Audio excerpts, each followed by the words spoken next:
conclusion, the wicked are not so, but they are like chaff, which the wind drives away. Therefore the wicked will not stand in the judgment, nor sinners in the assembly of the righteous. For the Lord knows the way of the righteous, but the way of the wicked will perish. Those first 5 words of this verse 4 are incredibly powerful. Think of all that's been said about the blessed man. His life is truly the good life. He has the favor of God, and that favor has transformed him into a fruitful tree that will never, ever wither. The wicked are not so. They know nothing of the good life. The wicked, both in character and condition, are the exact opposite of the righteous.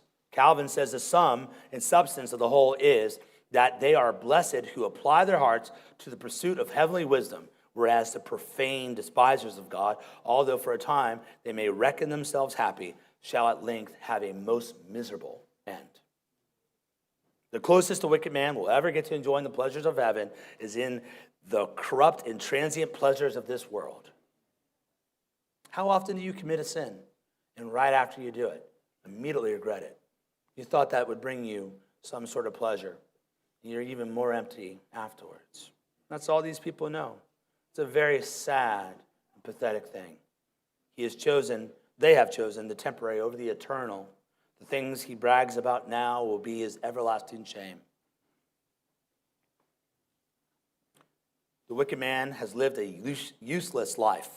In this way, he's like the chaff that has no value to a farmer. The farmer desires fruit, and the wicked has only the works of the flesh to offer. In Luke 3:9, Jesus said, every tree that does not bear good fruit is cut down and thrown into the fire. Therefore, the wicked will have no defense on the day of judgment. He will not be able to stand when the charges are read against him by God. He's had every chance needed to be washed in the blood and be counted among the congregation of the redeemed. But he chose to love what God hates, and now he will perish in everlasting fire.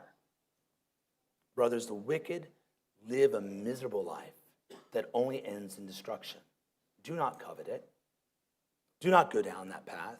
We know God. We have him as Father. His way is the only way that leads to life.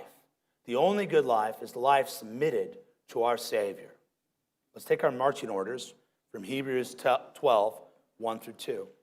Let us also lay aside every encumbrance and the sin which so easily entangles us, and let us run with endurance the race that is set before us, fixing our eyes on Jesus, the author and perfecter of faith, who for the joy set before him endured the cross, despising the shame, and has sat down at the right hand of the throne of God.